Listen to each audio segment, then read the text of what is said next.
Mrs Mahmud, তুমি কি ডুব দেবে? উহুম, চোখ খুলে দেখাও। না।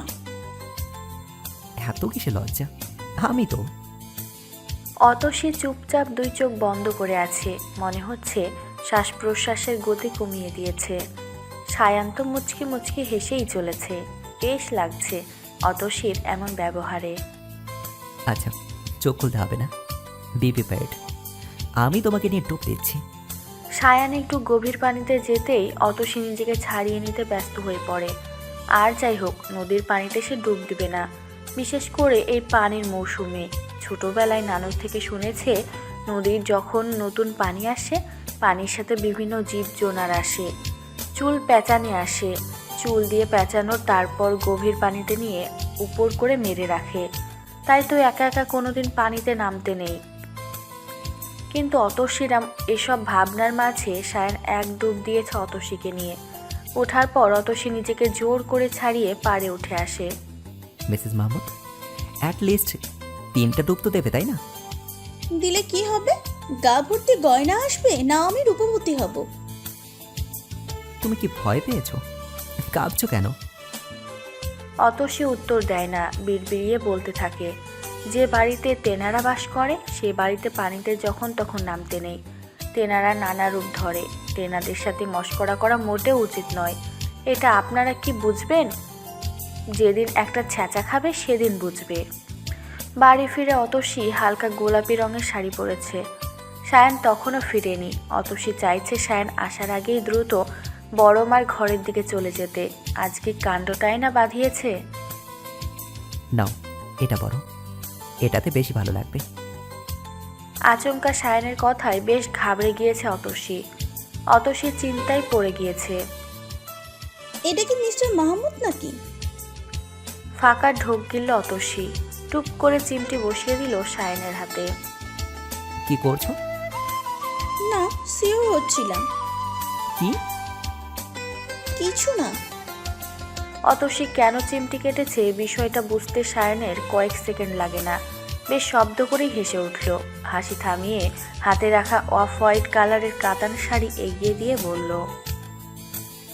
এটা বড়, তোমাকে মানাবে বেশ। অতসী সায়ানের দিকে তাকিয়ে বেখেয়ালিভাবে বলল, যদি আমাকে কাজল পরতে হয় তোমার জন্য, চুলে মুখে রং মাখতে হয়, গায়ে সুগন্ধি ছিটাতে হয়, সবচেয়ে ভালো শাড়িটা যদি পরতে হয় শুধু তুমি দেখবে বলে, মালাটা চুড়িটা পরে সাজতে হয়, যদি তলপেটের মেদ, যদি গলার বা চোখের কিনারে ভাঁজ কায়দা করে লুকাতে হয়, তবে তোমার সঙ্গে অন্য কিছু। প্রেম নয় আমার।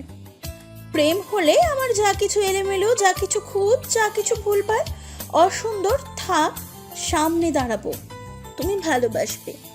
কে বলেছে প্রেম খুব সহজ? চাইলেই হয়।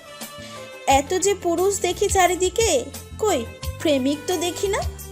আজ এত রোম্যান্টিক রোম্যান্টিক আবহাওয়া, কি ব্যাপার মিসেস মাহমুদ? মানে? প্রেমিক, প্রেম, কবিতা, তারপর নদীর পাড়ের। সায়ানের কথা শেষ করার পূর্বেই অতসী শাড়ি নিয়ে ওয়াশরুমে চলে যায়। ওয়াশরুম থেকে বেরিয়ে সোজাসুজি বড়মার ঘরের দিকে যাচ্ছিল। ঠিক তখন কারোর সাথে ধাক্কা লাগে। দুজনেই পড়ে গিয়েছে। বেশ লেগেছে হাতে। অতসী উঠে পড়ে যাওয়া ব্যক্তির দিকে হাত বাড়িয়ে দিল। একটা মেয়ে, পরনে জিন্স, লেডিস টি শার্ট, বেশ ফিটিং কাপড় পরেছে, পায়ে হিল জুতো। অতসী হাত বাড়িয়ে মেয়েটিকে উঠিয়ে বলল, আপু দুঃখিত আপু, আমার জন্য। ইটস ওকে লেডি, দোষ দুজনের ছিল। বাই দ্য ওয়ে, আমি সাহারা, তুমি? ও, Mrs Atasi Mahmud, wife of Sayan Mahmud. পিছন থেকে উত্তর দেয় সায়ান। এগিয়ে এসে অতসীর ডান হাত ধরে। কংগ্রেচুলেশন, বিয়ে করেছো তাহলে? হ্যাঁ, কেমন আছো সায়রা বানো? এই তোমাকে না বলেছি আমাকে এই নামে ডাকবে না? কত সুন্দর নাম, কেন যে পছন্দ করো না?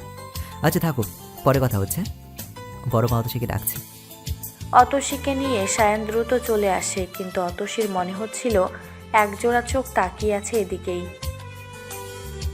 বিয়ের কনেকে সাজানোর দায়িত্ব অতসীর উপর এসে পড়েছে।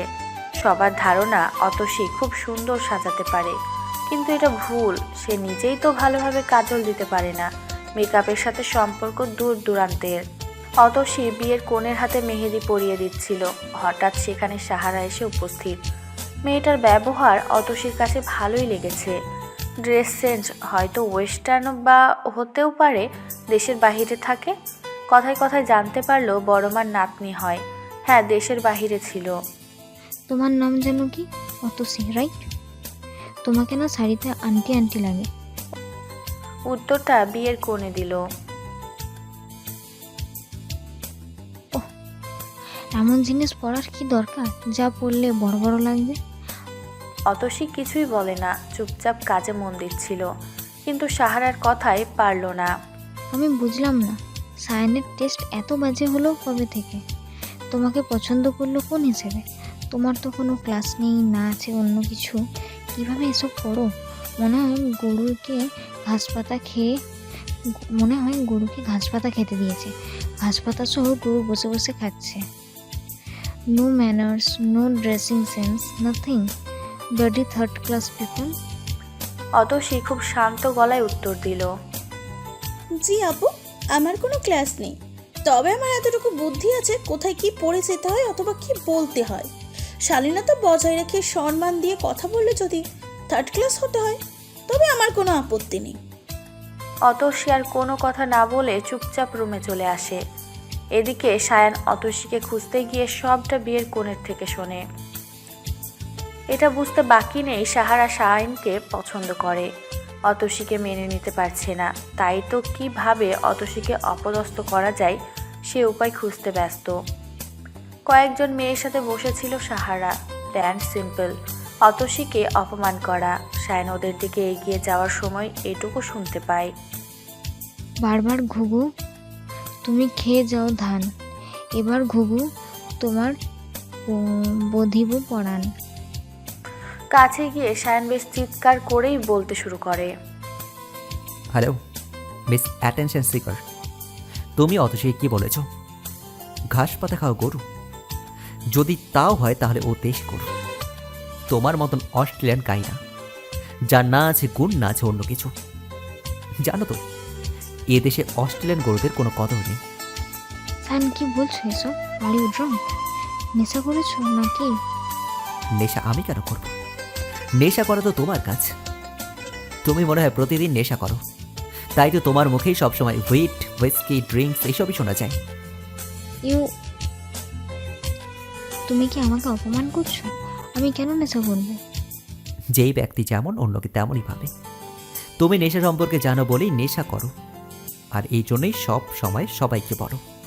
তোমার বউকে আমি কি বলেছি না জেনেই তুমি আমাকে এভাবে বলতে পারো না।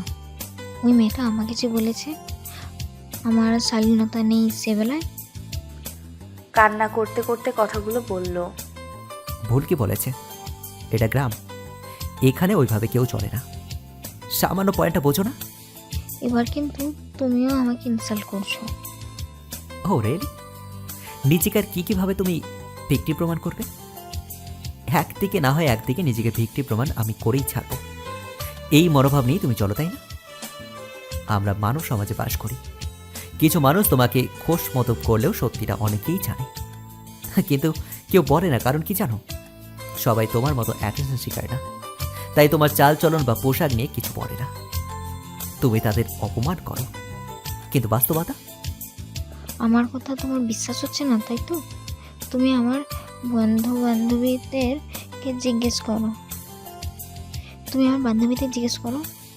ওরা বলবে তোমাকে তোমার বউ কেমন মেয়ে। কুকুরের কাজ সবসময় দল বেঁধে চলা, কিন্তু সিংহ একাই চলে, এটা মনে রাখবে। তোমার কুকুরের পাল তোমার মতোই কেউ কেউ করবে, আমি জানি। আর কি বলছিলে? বারবার ঘুঘু তুমি খেয়ে যাও ধান, এবার ঘুঘু তোমার বাঁধিব পরাণ। বাহ, আমার প্রাণ বাঁধবে, এতই সহজ। আমি কি করতে পারি আশা করছি তুমি উত্তরটা পেয়ে গেছো। আমার সঙ্গে লাগতে এসো না। খুব শান্ত স্বভাবের মানুষ যখন রেগে যায় তখন কি কি করতে পারে সেই ধারণা তোমার নেই। নেক্সট টাইম অতসীর থেকে দূরে থাকবে। 10 ঘর পরে কোনো কাহিনী হলো, সেই কাহিনী নিজের মধ্যে টেনে নিজেকে এভাবে অ্যাটেনশন দিতে যেও না। আমি এতটাও বোকা না যে আজকে তোমার কোনো প্ল্যানে আমি ফেসে যাব। ছোট বয়সে যখন তোমার চক্রান্ত থেকে বেঁচেছিলাম, এটা আবার কি? নারীর বড় সম্পদ হচ্ছে নারীর সম্মান। এইভাবে ঠুনকো করে দিও না যাতে কেউ অসম্মান করে। ভালো থেকো। সায়ান অপেক্ষা করে না, এই মেয়েকে হাড়ে হাড়ে চিনে সায়ান। তখন সায়ানের বয়স 18 আর সাহারা 14 কি 15। সায়ানকে সাহারা নিজের মনের কথা জানায়, কিন্তু সায়ান না করে দেয়। একদিন রাতে সায়ান ওয়াশরুম থেকে ফিরে এসে দেখে ওর বিছানায় অর্ধনগ্ন অবস্থায় শুয়ে আছে সাহারা। সে রাতে বুদ্ধি করে মায়ের ঘরে চলে যায় সায়ান, তাই সফল হতে পারেনি সাহারা। এ বাড়িতেই ঘটিয়েছিল এই এত জঘন্য কাজ সাহারা। রুমে এসে ধপ করে অতসীর পাশে শুয়ে পড়ল সায়ান। রাগে গা জ্বলে যাচ্ছে, কিন্তু অতসীর সেদিকে খেয়াল নেই, দৃষ্টি বাহিরে। উঠে টেবিলের উপর থেকে পেয়ারা দুটো এনে অতসীর দিকে বাড়িয়ে দিয়ে বলল, মিসেস মাহমুদ, পেয়ারা খেলে কেউ প্রেগনেন্ট হয়ে যায় না। তুমি খেতে পারো, এত চিন্তা করার মতন কিছু হয়নি। অতসী উঠে বসে পেয়ারা হাতে নিয়ে নির্লিপ্ত ভঙ্গিতে জিজ্ঞেস করলো, অনামিকা আপু সুস্থ হয়ে গেলেও কি আপনি আমাকে এইভাবে কেয়ার করবেন, নাকি চলে যেতে বলবেন? এমন প্রশ্নে সায়ান কিছু মুহূর্তের নীরব দৃষ্টিতে তাকিয়েছিল অতসীর দিকে। মুচকি হেসে অতসীর পাশে বসে দু হাতের মধ্যে আবদ্ধ করে নেয় অতসীর বাম হাত। জিজ্ঞেস করে, আজকে হঠাৎ এমন প্রশ্ন? সাহারাকে বলা প্রতিটি কথা আমি শুনেছি। আপনি নিজেও যেখানে আমাকে সম্মান করেন না, সেখানে অন্য কে কি বলল, এই নিয়ে অবশ্য আপনার চিন্তার বিষয় হওয়ার কথা না। মানে? আপনি তো আমাকে আপুর জন্য বিয়ে করেছেন, তার দেখাশোনা করার জন্য। মনে পড়ে আপুর পাশে ঘুমিয়েছিলাম বলে আপনি আমাকে কত কথা শুনিয়েছিলেন। হ্যাঁ, সব মনে আছে। আপনি তো আমাকে ভালোবেসে বিয়ে করেছিলেন, তবে এখন একসাথে কি দুজন মানুষকে ভালোবাসা যায়? অনামিকার প্রতি আমার ফিলিংস কখনো ভালোবাসার ছিল কিনা আমি জানি না, তবে এটা সত্যি, আমি তোমাকে ভালোবাসি, শুরুর থেকেই ভালোবাসি। মানে? কিছু না। আচ্ছা, তুমিও দিহানকে ভালোবাসতে ইচ্ছে করে না ওর কাছে চলে যেতে? দিহানের ভালোবাসার থেকেও আমি রাইমাকে বেশি ভালোবাসি। আমার প্রতি তোমার অনেক রাগ, তাই না? রাগ, হিংসে, জেদ মানুষকে পশু বানিয়ে দেয়। আমি মানুষ, এসব আমার না থাকাটাই শ্রেয়। সায়ান বুঝতে পারে অতসী তাকে উদ্দেশ্য করেই এসব বলল, কারণ সায়ানের ব্যবহার সত্যি পশুর থেকে জঘন্য ছিল। হয়তো তোমার আবার অতীত এই জন্য তাই। আমার আপনার এমন কোনো অতীত নেই মিস্টার মাহমুদ, যে অতীতের জন্য আপনি এইভাবে আমার থেকে সব কেড়ে নিয়েছেন। সব ক্ষতিপূরণ কি আমার ভালোবাসা দিয়েও পূর্ণ হবে না? ভালোবাসা সে তো আমার একার ভাগ নয়। আপু সুস্থ হলে আমায় চলে যেতে হবে, কে বলেছে? এটাই বাস্তব। কথা দিচ্ছি, সব সময় তোমার বিপদের ঢাল হয়ে দাঁড়াবো। আর আপু মেনে নিবে আমায়? হয়তো, হয়তো না, তবু আমি তোমাকে ছাড়তে পারবো না। অনামিকা যদি ডিভোর্স চায় আমি ওকে দেব, কেন শুধুমাত্র আমাদের বিয়ের রেজিস্ট্রেশন হয়েছিল। মোট কথা, কাবিন হলেও বিয়েটা বাতিল করা যায়। বোন হয়ে বোনের সংসার ভাঙবো? স্বামী সংসার দিয়ে দেবে। আমার কিছু দিতে হবে না, সময় হলে আপনারাই কেড়ে নেবেন। কথা শেষে অতসী জানালার পাশে এসে দাঁড়ায়। কিছুক্ষণ পর বরযাত্রী আসবে, শেষ প্রস্তুতি নিচ্ছে সবাই। চারিদিকে মরিচবাতির আলোর ঝলকানি, মেয়েরা হাজারো স্বপ্ন, গায়ে হলুদের গন্ধ নিয়ে অপেক্ষা করছে। অতসী স্বপ্ন দেখত একদিন দিহান এভাবে এসে নিয়ে যাবে, কিন্তু সেদিন দিহানের জীবনে রাইমা চলে এসেছে। সেদিন থেকে দিহানকে মনে করতে চায় না, অনেকদিন হলো মনেও পড়ে না। হয়তো মিস্টার মাহমুদ ধীরে ধীরে জায়গা করে নিচ্ছে মন মস্তিষ্কে। একটা মানুষ সব সময় তোমার আশেপাশে থাকলে মানুষটার প্রতি তোমার আবেগ, অনুভূতি, মায়া জন্মাবে। এটাই হিউম্যান সাইকোলজি। তাই তো বলে কায়া দেখলে মায়া বাড়ে। সারাদিন বাইরে কাটিয়ে সবেমাত্র দিহান বাসায় ফিরেছে। বিছানায় গা এলিয়ে দিতেই রাইমা চিৎকার করে উঠল, এইসব কি? চিল্লাচ্ছ কেন? কি হয়েছে? ঘামে ভেজা শরীর নিয়ে পায়ে জুতো পরে কেউ বিছানায় ঘুমায়? আমি ঘুমাই, তোমার সমস্যা? হ্যাঁ, কারণ পরিষ্কার তো আমাকে করতে হয়। তো করো না। মেয়েটকে ঘুম পাড়তে রাখছি? প্যান্ট বাদ দিয়ে উঠুন, ফ্রেশ হয়ে আসুন। তোয়ালে পরে বের হবেন না। দিহান এই পর্যায়ে উঠে বসে ভ্রু কুচকে তাকিয়ে জিজ্ঞেস করলো। মানে? আপনি তোয়ালে পরে বের হবেন না, তাই বলছি। কেন? কন্ট্রোল হয় না বুঝি? হ্যাঁ তাই, এখন জলদি যান তো। দিহান ফ্রেশ হয়ে বেরিয়ে দেখলো রাইমা হালকা জলপাই রঙের শাড়ি পরেছে, চুলগুলো ছাড়া, হালকা সাজগোজ। দিহানকে দেখে দিহানের দিকে পাঞ্জাবি বাড়িয়ে দিল রাইমা। কোথায় যাচ্ছ না তুমি? আমি না, আমরা। নিন, পরে নিন। কোথায় যাবে? বেড়াতে। আমার মোটেও এনার্জি নেই ড্রাইভ করার মতো। আপনি কি রিক্সা চালক? আপনি কেন চালাবেন? আমি রিক্সায় উঠি না। কেমন খোলামেলা মনে হয়, ঠাস করে পড়ে যাব। গেলে যাবেন, আর আমি আছি তো। এই যে শাড়ির আঁচল বেঁধে রাখবো আপনাকে, করতে দিব না। রাইমার কথায় না পেরে দিহান বেরিয়ে আসে। আজ পুরো শহর ঘুরবে রিকশায়।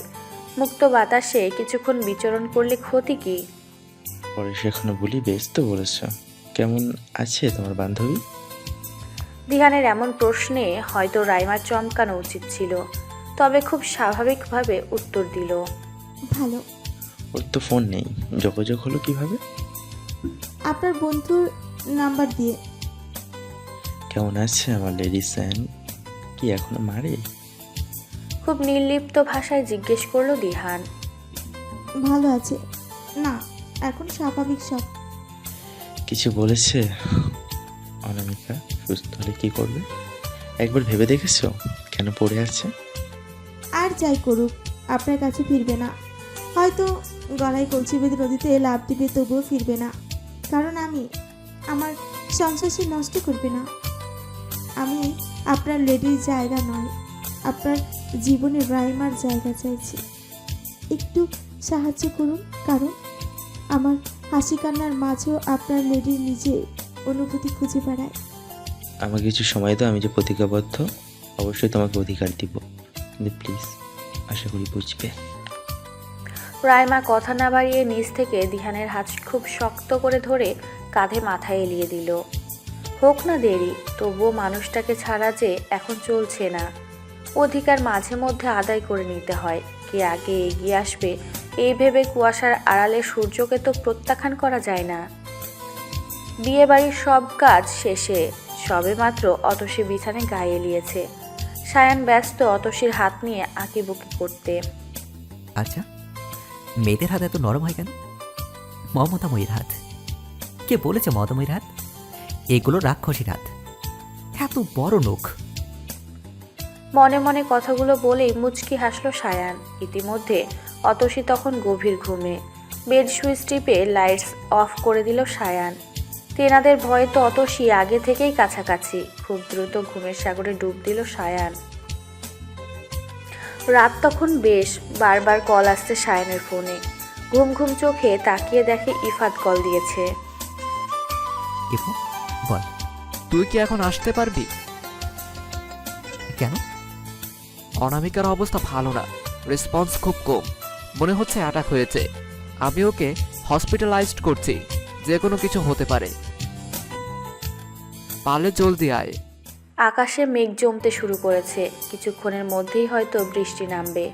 সায়ানের বুকে চুপটি মেরে ঘুমিয়ে আছে অতসী, কিন্তু সায়ান তখনও ইফাদের সাথে কথা বলতে ব্যস্ত।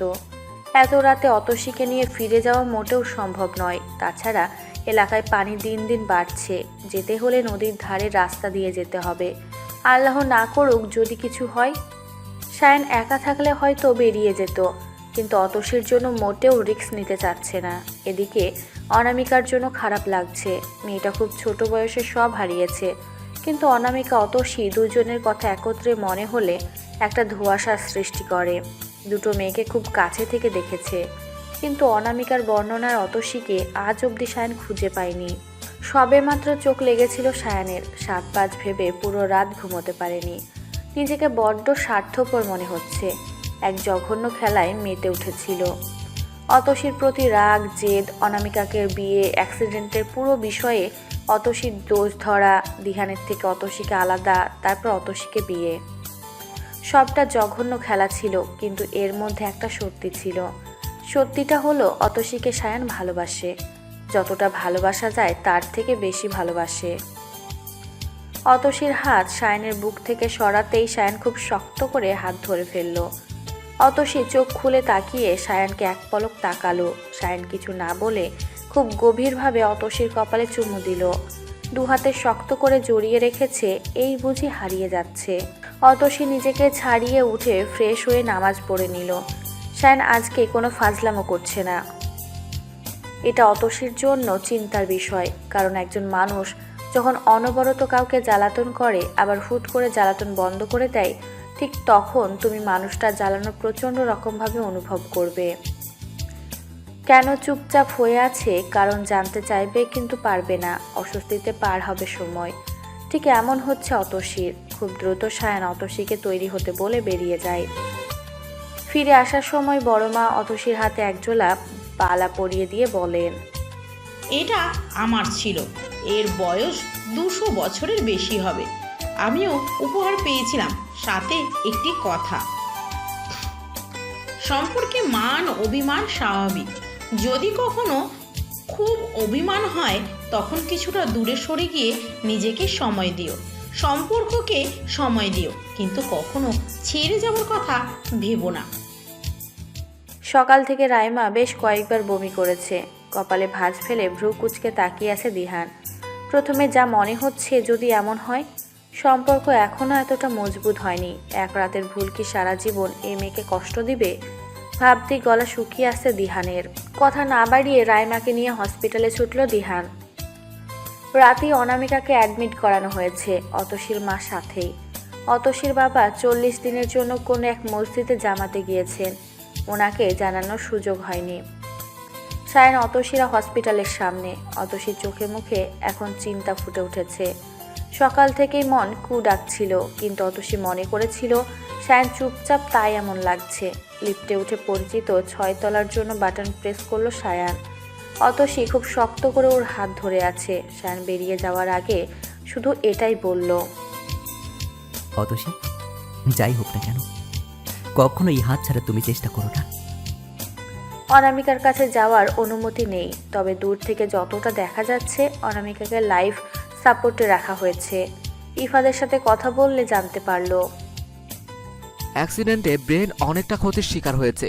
ইদানিং ইমপ্রুভ করছিল, কিন্তু কাল একটা মাইনার অ্যাটাক হয়েছে। এটা খুব খারাপভাবে ব্রেনে ইফেক্ট করেছে। শ্বাস চলছে, কিন্তু নিচ থেকে নেয়ার ক্ষমতা অনামিকার নেই। অতসী এতক্ষণ দাঁড়িয়ে আইসিইউ এর বাইরে দাঁড়িয়ে অনামিকাকে দেখছিল। ইফাদ শুধু সায়ানকে যাওয়ার পারমিশন দিয়েছে। অতসী অনামিকাকে এই অবস্থায় দেখলে কান্না করবে, হয়তো ভয় পাবে, তাই অতসীকে যেতে দিচ্ছে না। হঠাৎ অতসী চিৎকার করে কান্না করতে লাগলো।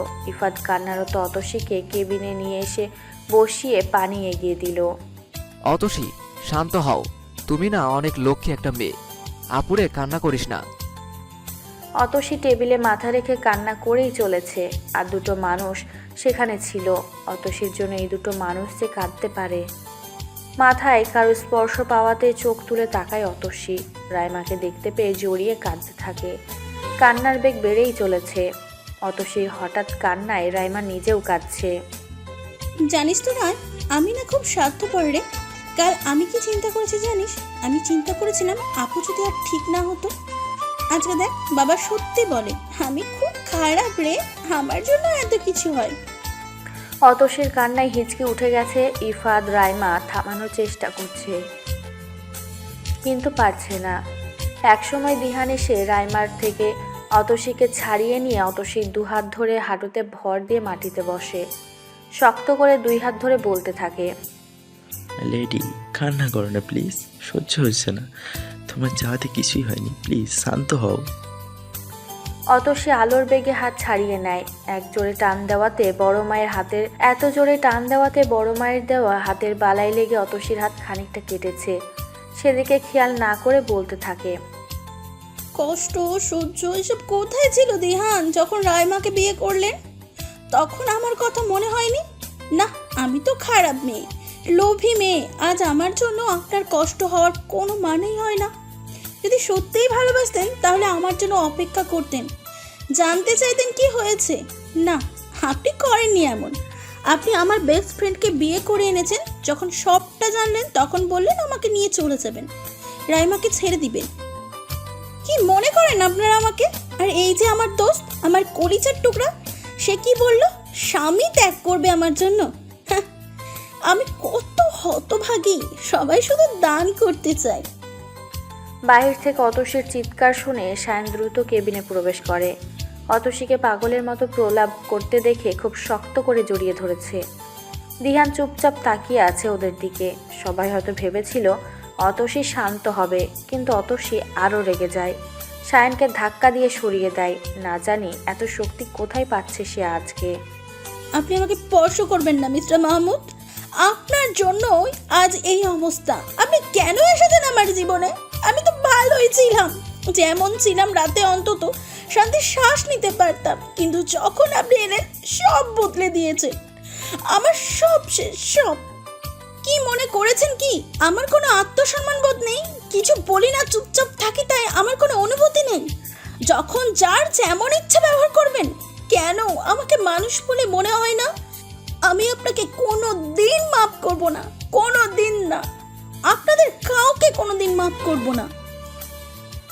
মানুষের সব কিছুই ছোট ছোট, জীবন ছোট, ভালোবাসার দিন ছোট, শুধু দুঃখের দিন কাল দীর্ঘ। হুমায়ুন আহমেদের কথাটা হয়তো সত্যি। অতসীর জন্য সুখের সময়কালগুলো সত্যিই খুব ছোট। সবেমাত্র সুখের গণ্ডিতে পা রেখেছিল, সুখ হয়তো ধরাছোঁয়ার বাহিরে। পাগলের প্রলাপ করে অতসী একসময় নিস্তেজ হয়ে পড়েছে। সায়ান বা দিহান কেউ তুলেনি। ইফাত দুহাতে আঁকড়ে তুলে কাউচে শুয়ে দিয়েছে। ব্লাড প্রেশার একদম লো। এত কম ব্লাড প্রেশারের জন্য মানুষের বেশ ক্ষতি, এমনকি অ্যাটাক হওয়ার সম্ভাবনা থাকে। রাইমা ঠায় বসে আছে অতসীর পাশে। অতসীর মাথা কোলে নিয়ে বসে আছে অতসীর মা। বাবা, তুমি তো ডক্টর, এমন কিছু দাও আমার মেয়েকে যেন ও মরে যায়। ওর মতো মেয়ে বেঁচে থেকে কি করবে?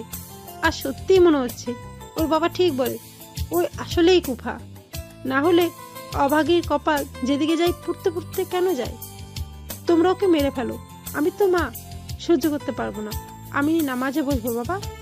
আল্লাহর কাছে এই প্রথম আমি আমার মেয়ের মৃত্যু চাইবো, তোমাদের সুখের জন্য।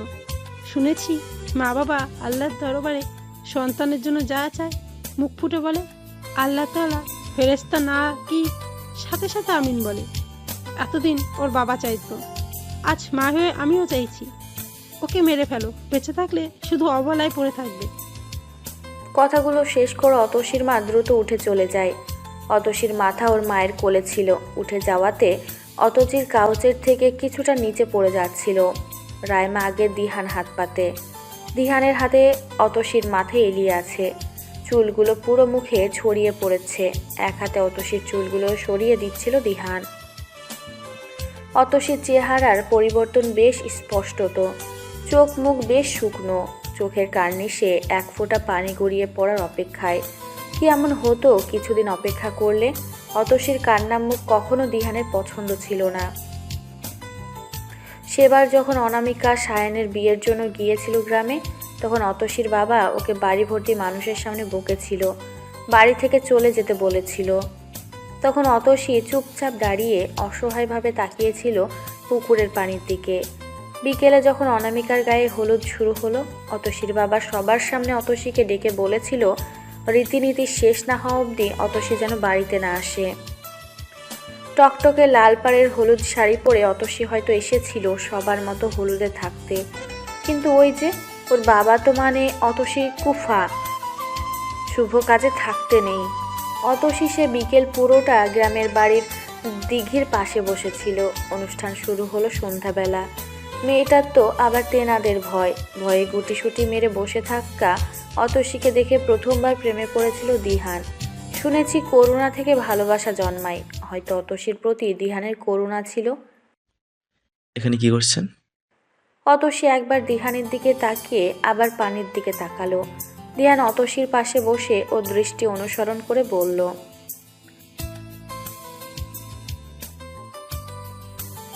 অতসী তবুও চুপ।